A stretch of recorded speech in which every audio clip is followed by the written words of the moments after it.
Hoi, guten Morgen, willkommen zurück in Trieste. Falls du zum ersten Mal da bist, mein Name ist Colin. Paradies in Trieste ist da, wo ich hüten und mein Zuhause ist. Meine Frau, meine wunderschöne Frau, wo ich sehr dankbar bin, ist Claudia. Sie ist jetzt gerade am Arbeiten im Tal, sehr wichtig für uns. Und ich bin jetzt gerade dran, eine von unseren Tomatenbeeten, die völlig überwuchert ist jetzt über den Winter. Das ist schön. Habe ich jetzt gejätet und alles einfach nochmal draufgelegt. Das soll als Mulch vergehen, bis die Setzlinge bereit sind. Geht nicht mehr lang. Ja, wir hier im Paradies in Trieste sind unglaublich dankbar, dass du da bist. Zum Schauen immer wieder die einen schon lange, die anderen. Wir sind jetzt seit 3 Jahren hier in Oberwallis und wir machen nach den Prinzipien von Permakultur, regenerieren wir den alten Hutterhof. Und ja, Woche für Woche nehmen wir unsere Abenteuer auf und jeden Sonntag kommen die raus. Und wir machen es für euch, zum Messen, zum Dokumentieren. Und ja, Tag für Tag. Jetzt aber, apropos Messen, bevor ich runtersitze, jetzt will ich gerade ansitzen zum Kaffee nehmen. Aber, von lauter Schwätzen. Aber bevor ich ansitze, möchte ich noch schnell zum Kompost runter, weil den habe ich heute Morgen gekehrt. Der ist inzwischen 14 Tage alt. Aber am besten zeige ich es euch. In the future, when there's no more fossil energy, how we gonna feed the masses? Vor 14 Tagen haben wir den Kompost angefangen. Neu und frisch. Und nach 14 Tagen sieht er schon so aus, das ist herrlich. Zum Vergleich mit da.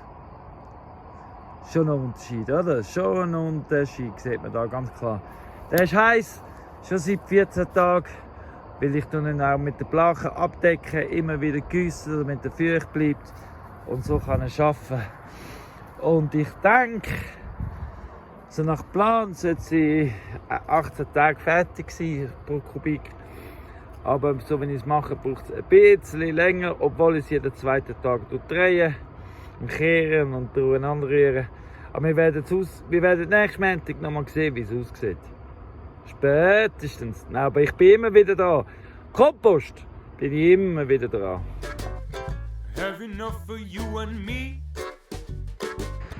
Ja, also, eben, wie gesagt, wir sind schon 3 Jahre da. Und heute, ist vor 3 Jahren, ist sogar unser erstes Video rausgekommen.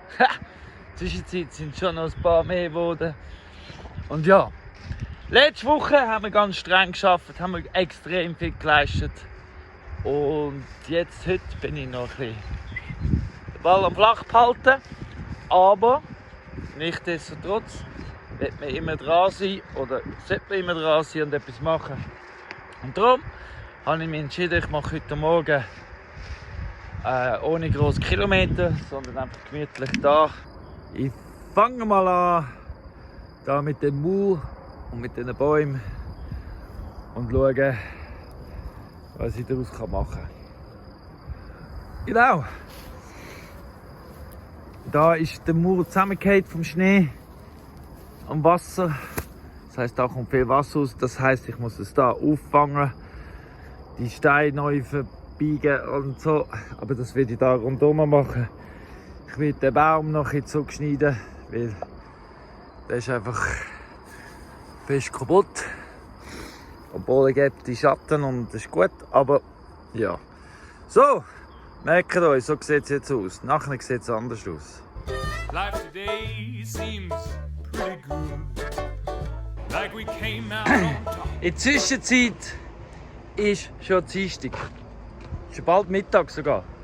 Ich habe gestern Nachmittag noch, also gestern Morgen, Mittag, wann auch immer, beim Mühle bauen, ist mir ein Stein aufs Knie gefallen und es hat schon noch saumässig weh gemacht. Darum habe ich entschieden, das ist ein Grund zum Pause machen und habe gestern doch noch Pause gemacht. Ja, heute bin ich am Samensetzen Und zwar setze ich jetzt verschiedene Maissorten setzen da auf diesen 3 Terrassen beim Rainbow Valley.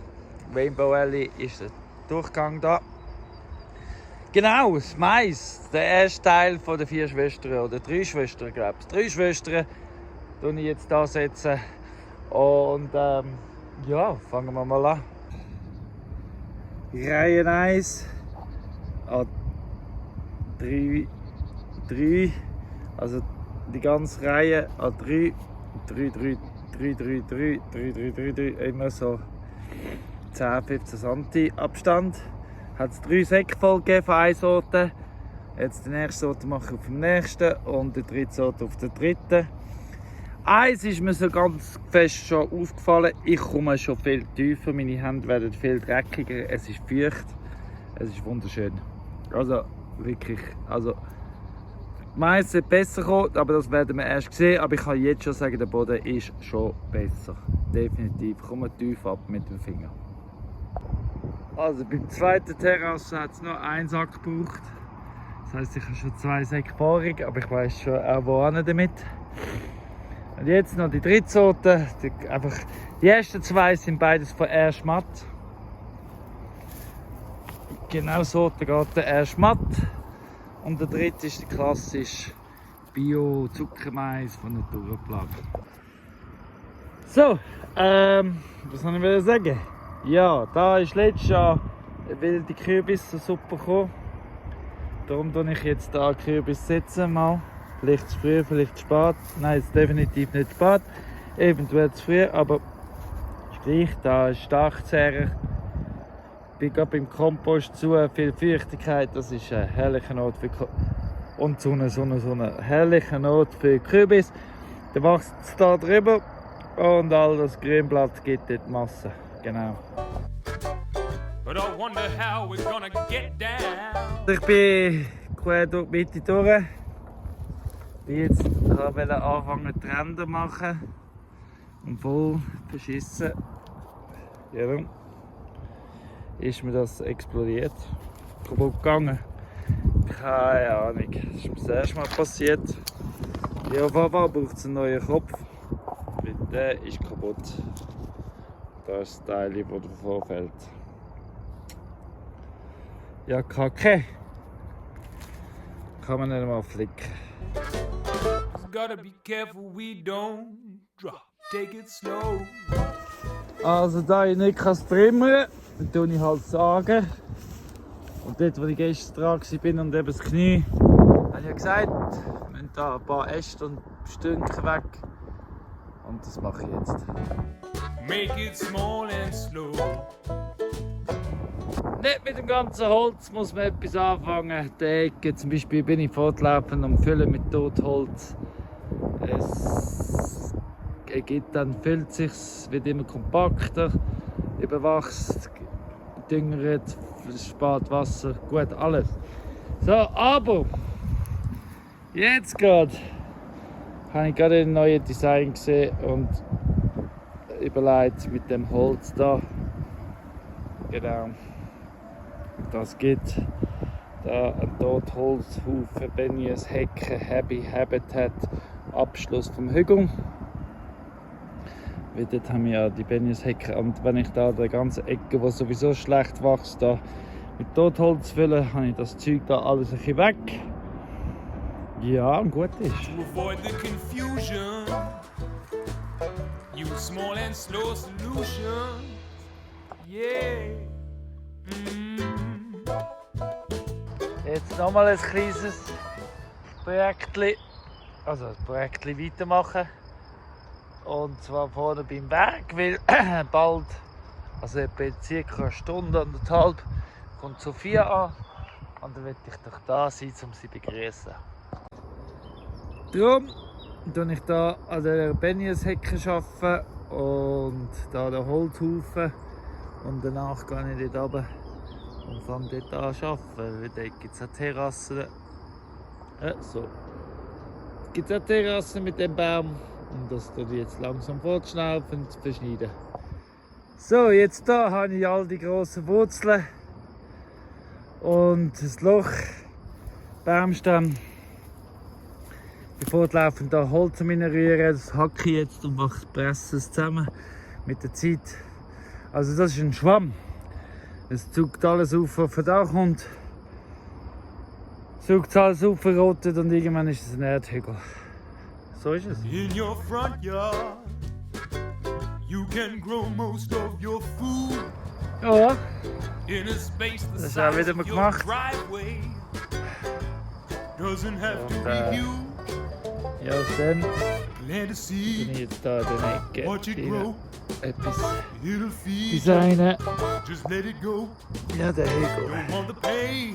Das Too ist ein much to Kringelstall. maintain. So Also da hinten der stay Kringelstall. inside the Und right genau, und da size. ist halt alles Garten für das Häuschen.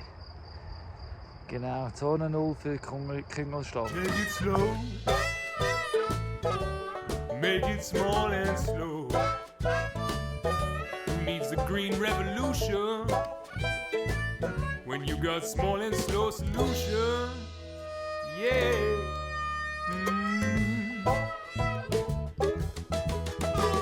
Ja, gibt es gerade Pilze drin. Und jenes Kribbelkrabbeli. Mäuse. Mal schauen, vielleicht sehen wir noch gerade Mäuse. Nein, keine Mäuse heute. When we quit our oil addiction, how we gonna get around? Da habe ich jetzt ein kleines Beetchen errichtet. Ein grosses, einfach so im Plus. Und das habe ich jetzt mit Nussbaum von hinten beim Schweizer Häuschen ein bisschen gefüllt und wird fortlaufend neues Material dazu bringen. Wenn es immer wieder funktioniert, zum Beispiel da Brennesseln und weiss nicht was alles. He? Well, I think there's a small and slow solution, people. Seht ihr, wie der Schweiß runterläuft? Hey, jetzt komme ich gerade heim vom Posten. Vorher habe ich noch Yin und Yang zum Tierarzt gebracht, impfen, chippen. Aber da habe ich nicht können posten mit ihnen. Einfach nicht gegangen. Also ist Sophia runtergekommen, die beiden Welplis holen. Und ich bin dann posten. Und ja, jetzt bin ich gespannt, ob es gut gegangen ist für Sophia zum wieder auflaufen mit den beiden. Puh. Aber es ist wieder so heiß. Also für das, dass gerade vor kurzem Schnee war, ist jetzt wieder süttig. Wirklich süttig heiß. Also im Briggenberg hat es 26 Grad seit der Wetterbericht. Das heisst, da die Sonne expandiert gefühlte 50. Noch nicht einmal Mai. Und schon 26 Grad. Ja, so ist es. Da bin ich daheim. So schön. Technology I found. It's called your feet. Eine staubige Sache heute Morgen. Es ist Donnerstagmorgen und heute Morgen beim Bett liegen, beim Verwachen und im Tag fühlen, bin ich auf die Idee gekommen, ich könnte ja den Mist brauchen. Also der Boden von der Brauereistall ist ja uralt und eigentlich nur inaktiver Kompost sozusagen. Die tue ich jetzt kübelweise, die beiden drei, die Philipsbeet und das neue Holzbeet anfangen zu füllen. Später dann mit Kompost drüber füllen und Mulchen und so. Aber das ist doch ein guter Start zum Auffüllen. Bram, okay. Gratis Holz hat es drin, jetzt kommt Mist rein und dann gut ist. And they're pretty good for getting from A to B. So tue ich jetzt. Entschuldigung. Also ich habe Holz. Da kommt der also der alte Stallboden. Und dann oben drauf Gras. Und dann zuletzt dann Kompost. Und ja, so mache ich jetzt das Beet. Es ist Hügelkultur sozusagen, es ist Holz aufgeräumt, es ist ein neues Beet angelegt, Hochbeet, damit der Boden aufbaut und so viele Funktionen in eins. Wie ich Permakultur liebe. Es gibt mir so viele Möglichkeiten und Freiheit, zum einfach sein und machen und kreieren und tun. Und meine Hunde haben auch Freude daran, immer wieder was Neues zu entdecken. anschaut. Und da unten kann man drunter, das heisst, rein theoretisch könnte auch ein Igel da unten schlafen. Wenn schon Yin kann. Vielleicht fragt sich der eine oder der andere, wieso ich nicht zuerst unten dran gejettet habe oder Karton ausgelegt habe oder sonst irgendetwas. Also mein Gedanke ist, ich will ja, dass es wächst. Und das, was da drin ist, wenn es zugedeckt ist, die Chance groß, dass es anfängt sich zu setzen und vergehen. Das heisst, von unten her kommt Kompost, von oben her kommt, und das aktiviert das in meinen Gedanken viel schneller. Also, und eben es darf ja wuchern und wachsen. Also das heisst, wenn das von unten durch mag durchdrücken und durchwachsen, ist das ja gut für den toten Mist, der da aus dem Stall rauskommt. Und so denke ich, viel besser geeignet. Das sind nur meine Gedanken. Was meinst du dazu? So, das Beet ist voll. Jetzt braucht es Gras und Milch. Also zumindest für heute noch Gras. Und noch Kübel, noch 3 Kübel für da und dann auch Gras und dann schon wieder etwas erledigt. So, die letzten 2 Kübel fülle ich einfach nur, damit da mehr raus ist. Damit es da vorwärts geht. Schwierig zu sehen, aber ja, so viel Mist hat es da rein. Ja, mega viel. Schichten für Schichten. Da kommt ein Boden führen. Ja, also fortlaufen. Also da rein wird es dann ganz anders aussehen, habe ich das Gefühl, wenn es mal leer ist. Aber das passiert nicht mehr heute. Da geht es noch ein Zeitchen. Bis das alles leer ist und aufgebraucht. Ich muss ja fortlaufend den Platz haben, um es irgendwo hinzutun. Einfach irgendwo, einfach rausbiegen, damit es rausbiegen worden ist nicht effizient. Und für all die neu dabei sind, eben, die Sache ist die, eigentlich bin ich ganz am Faulen und möchte eben darum nur Sachen bewegen, wenn ich weiss, wohin das ich es bewegen will. Sisyphus-Arbeit ist nichts für mich. Für das bin ich zu faul. Übrigens, was ich ganz spannend finde, wenn man tiefer unten Stroh findet, das nicht vergammelt ist, kann man sich fragen, wie alt ist echt das Stroh? Wie alt, wenn es unter so einer Schicht Dreck ist und immer noch nicht vergangen ist. Das ist ein prähistorischer Stroh. Make it small and slow. Don't create no pollution. So, die Beete sind jetzt gefüllt mit Gras, Brennnessel, da mache ich jetzt ein Händchen an und allerlei, was im Garten wächst. Auch beim Abdecken probieren auf Biodiversität zu setzen, möglichst viel dazwischen bringen und reinbringen. Weil alles hat ja seine eigene Wirkung, ein Nährstoff drin. Aber vielleicht ist das auch schon zu weit gedacht. Egal, ich mach's. Jetzt als nächstes, der nächste Schritt für mich. Ich habe ja noch da den riesen Kübel, also den Kübel Jauch von letztes Jahr, den ich gemacht habe im Herbst. Der ist jetzt richtig vergammelt und stinkig und überhaupt. Das leere ich jetzt in diesen Gebeten rein, weil, ja, unverdient wahrscheinlich schon. Weil ich will ja, dass das jetzt möglichst aktiv ist und das Nicht-Aktive vom Stall komponiert, habe ich das Gefühl, das gibt eine Explosion.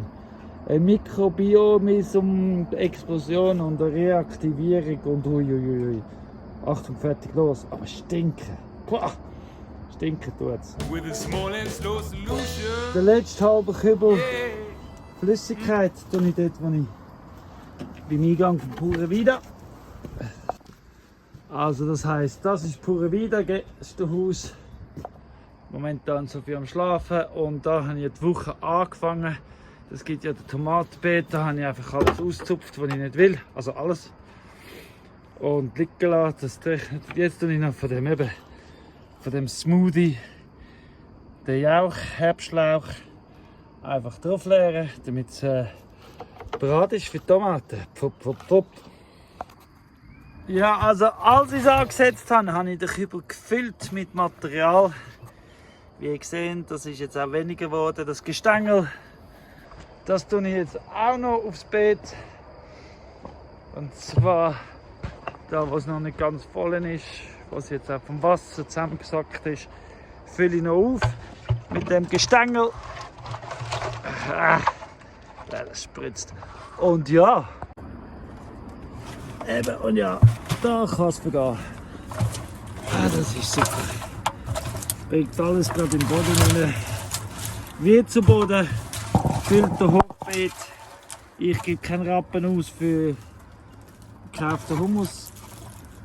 Es braucht auch weniger Kompost so, weil es ist ja schon recht voll. Es wird aber schon noch zusammensacken und ich kann es ja nach Beliebig noch füllen, wie ich will. Aber jetzt mache ich fertig und dann gehe ich ins Nini. Bigger isn't always better. Faster don't make it stronger. We keep going the way we're going. Oh, we won't So, be around for jetzt much sind alle longer. Schafe fertig geschoren. Die letzten Touches haben wir jetzt erledigt. Es ist zwar noch nicht perfekt, aber wir sind zufrieden. Und im August tue ich sie wieder scheren. Gell, Joanna? Vielleicht ich sogar auch schon. Ja, wahrscheinlich noch nicht. Instead of running towards a brick wall, why not walk instead? Save your head. Tippli. Bigger it is, the harder it falls. So keep it small, keep it small. Hanna, es geht los. Ich habe jetzt mal 3 gesetzt, Hanna. Lange das oder willst du noch einen 4. dort? Aber da hat es Bäume. Kannst du sagen oder mehr dazwischen? Hanna, das ist dein Beet. Hannas Beet. Also das Hanna schläft da ist schon im Puren wieder drin, wenn sie da ist und da übernachtet. Aber das ist ihr Beet. Hanna, jetzt hast du ja 2 Sachen. Hannas Weg und Hannas Beet. Hanna, einer von unseren prominentesten Freunde. Gell, Hanna? Du bist Weltklasse. Auch immer am Kommentieren und Singen und das ist immer wieder schön, weil Hanna kommt regelmäßig auf Besuch. Und da haben wir Freude, gell? So, Gossen habe ich es jetzt auch genossen, habe ich es beim Gossen. Und was ich richtig genossen habe, ich denke schon seit ein paar Tagen, es hat das Jahr mehr Insekten und verschiedene und überhaupt, das haben wir ja schon mal drüber gehabt. Und was sagt Sophia heute aus dem Nix raus? Du, Daddy, es hat das, also sie hat das Gefühl, es hat viel mehr Insekten. Ha! Für mich gerade die Bestätigung, 2 Personen, also ich und Sophia, also Sophia und ich, wo beide merken, es hat mehr, also muss es mehr haben. Wir haben es natürlich nicht zählt und nicht abgemessen, aber wenn schon 2 Leute das Gefühl haben, es hat mehr Insekten, dann wird es wohl mehr Insekten haben. Ja, so schön! So schön! Genau das ist das Ziel. Mehr, genau da weisst du, bist etwas Richtiges am machen, wenn die Insekten sich vermehren. 'Cause the dream of unlimited growth is just a popular Es ist delusion. Freitagmorgen, das heisst wieder Kompost biegen. Ein guter Kompost ist ja so ein bisschen bakteriell und fungiell. Also 50-50 am allerliebsten. So ist allgemein gut, sagt man. Und ich weiß jetzt ganz bestimmt, dass es ganz viel Fungi drin hat. Weil überall wachsen Pilzli dran. Ha! So gut. Und ganz viele verschiedene Pilzli sind es. Also das heisst, da haben wir auch eine Vielfalt, Biodiversität und sowieso. Und bakteriell ist es sowieso. Jetzt beim Kehren tue ich oben nach unten und ich tue es immer wieder schütteln und auseinandernehmen, damit es schön Sauerstoff drin hat. Ist noch schwierig zu filmen und Gabeln. Also wirklich kehren und Luft reinbringen. Weil Sauerstoff ist ein wichtiger Teil vom Ganzen. Und ja, so, ich schaffe jetzt mal weiter. So you small and slow solution. Yeah.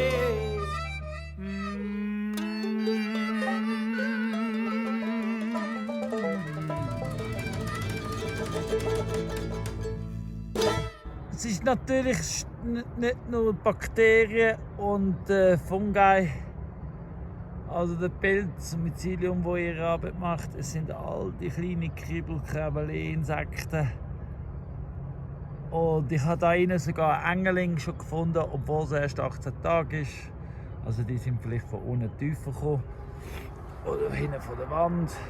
Mäuse hat es da innen wohnen die Mäuse, da in den Höhlen rein. Immer wenn ich die Blachen wegziehe, rennen die Mäuse davon. Also wirklich, also ein richtig guter Kompost braucht allerlei Feuchtigkeit und Lebewesen, damit es wieder belebbar ist.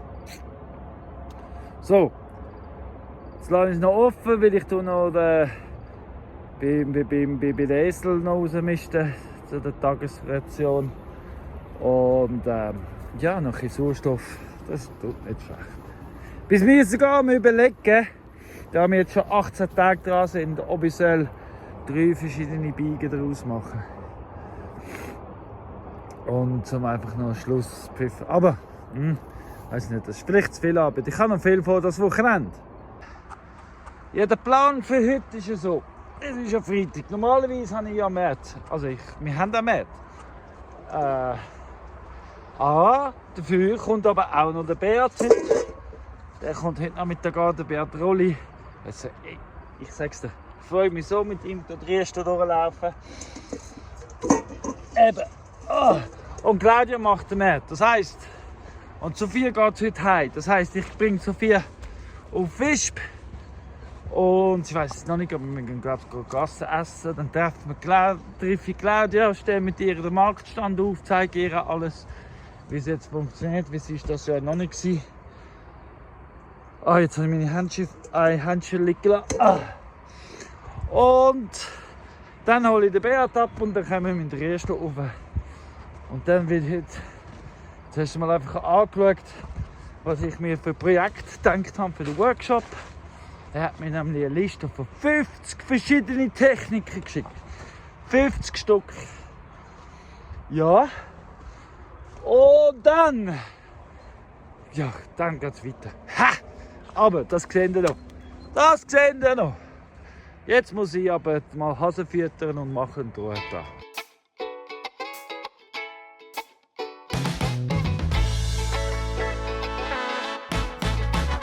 People say I'm a fun guy. Ja, es ist Samstagmorgen.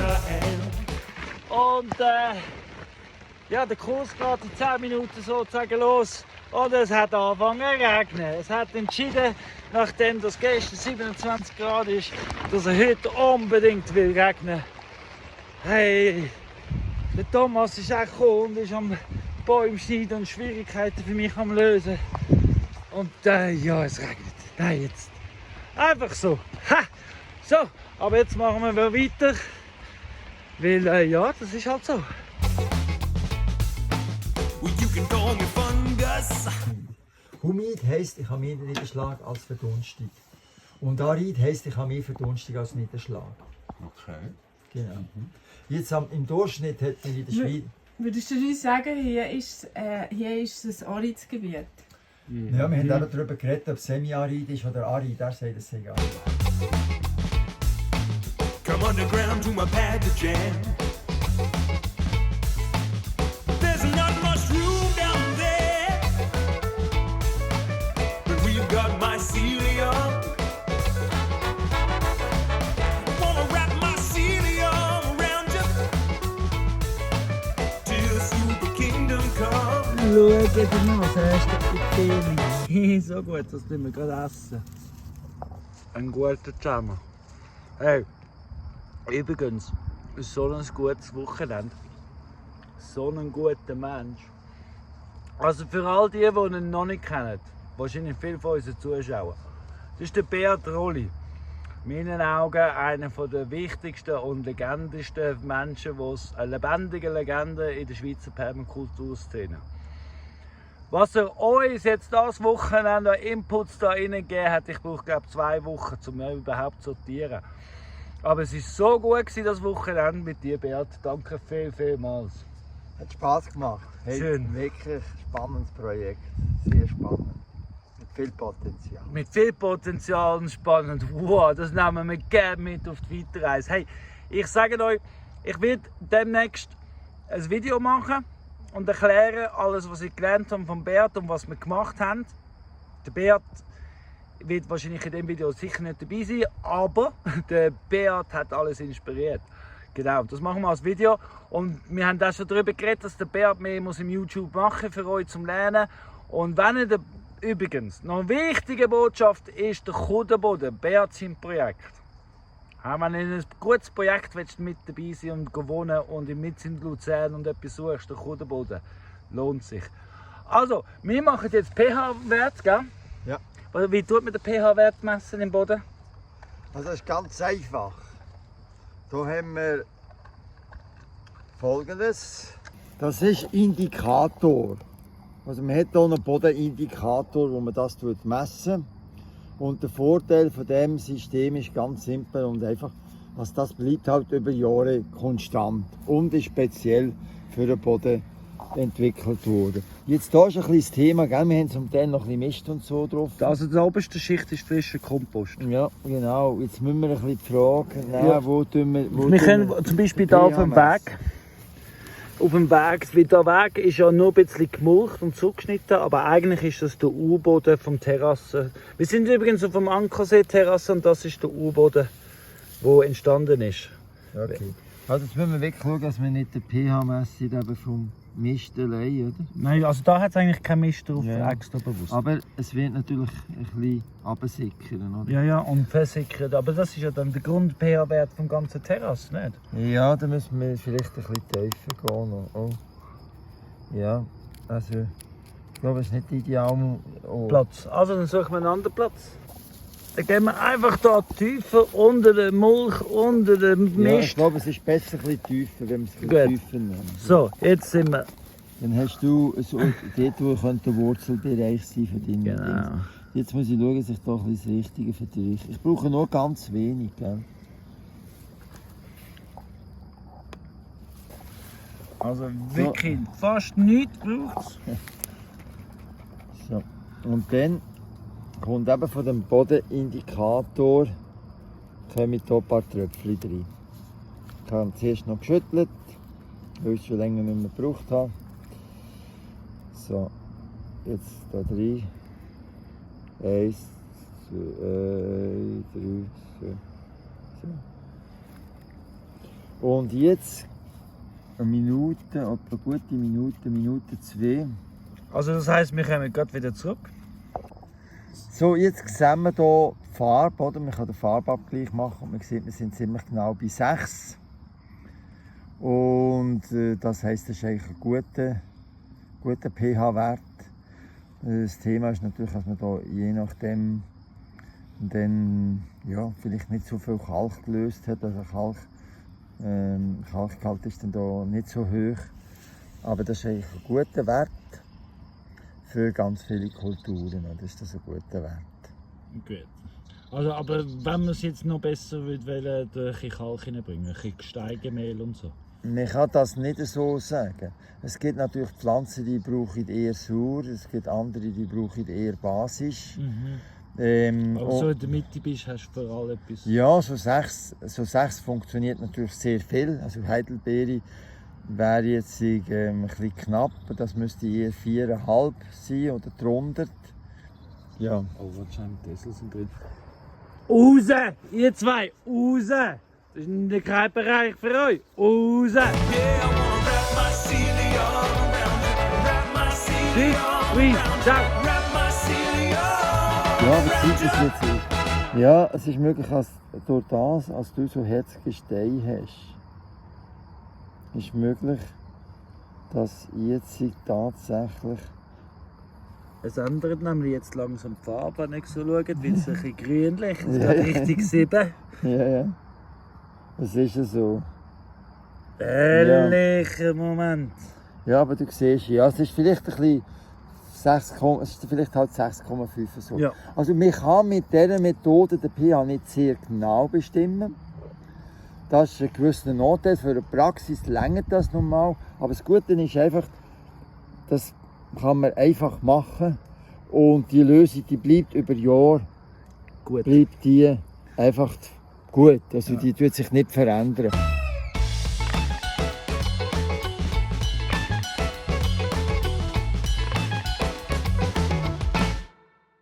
Well, you know, fun guy like me. So, jetzt ist der Bert gerade gegangen. Hey, danke Bert fürs Kommen. Ich bin jetzt schon etwas am Umsetzen, weil eben ich habe jetzt so Haufen Setzlinge, die langsam gut sind. Habt ihr ja gesehen, die Woche die Tomaten, die wir gesetzt haben, Hanna. Also für dich, bravo, tue ich jetzt hier ausgraben. Der da über und mache den Beet neu für noch mehr Tomaten da am Hauswand entlang. Ich habe jetzt hier gelegt und im Regen gestellt. Mein Plan ist, aber das ist erst für nächste Woche, weil zuerst gehe ich Videos schneiden und überhaupt und schnell, ja, einfach heute nicht mehr viel machen. Aber das wollte ich jetzt noch vorbereiten. Morgen fülle ich es dann mit Brennnesseln und einfach Kraut. Und dann nehme ich, weil morgen ist der Kompost schon 21 Tage alt, dann nehme ich 2-3 Kübel Kompost, mische es mit dem zusammen bei mir rein tun, damit ich von unten her so einen guten Fütterung habe, weil das ist ja nichtwertiger Boden, oder? Das ist nichts wert. Aber ich will ja, dass die Tomaten schön kommen und ich habe ja ganz viele Tomatensetzlinge, also das heisst, dass ich so probiere ich es dann machen. Und dann setze ich die Tomaten und dann tue ich es natürlich mulchen und dann schauen wir mal, was rauskommt. Hey! Aber apropos schauen, was rauskommt, das ist eben alles nächste Woche. Und jetzt beenden wir die Woche mit Haufen kleine Sachen. Haufen kleine Sachen. Ich habe auch nicht viel vom Workshop aufgenommen, aber das war bewusst, weil ich dabei sein wollte. Ich habe gehört, ich habe gelernt, ja, es war herrlich. Und dann haben wir noch ein wunderschönes Design. Eine Sache, die ich schon lange machen wollte, haben wir so machen. Danke vielmals Isa und Jürg, dass ihr da sind. Ich hoffe, ihr habt auch so viel davon profitiert wie ich. Thomas, danke vielmals, dass du auch da bist. Er war am Sagen und machen und tun. Herrlicher Moment. Herrlicher geil.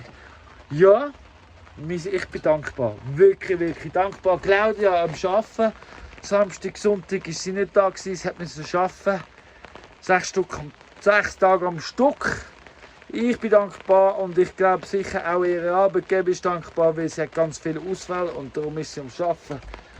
Wir sind alle zusammen dankbar. Danke vor allem aber dir, dass du schaust, dass du schreibst, dass du likest, dass du kommentierst, dass du teilst, dass du überhaupt immer wieder ins Erste kommst.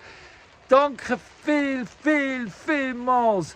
Und was ich wollte sagen ist, du bist der Grund, wieso unsere Welt immer besser wird. Hey, ich habe die Hoffnung, ich sehe es, es wird gut mit uns. Für uns, wegen dir und mit dir. Danke vielmals. Tschüss zusammen, gute Woche.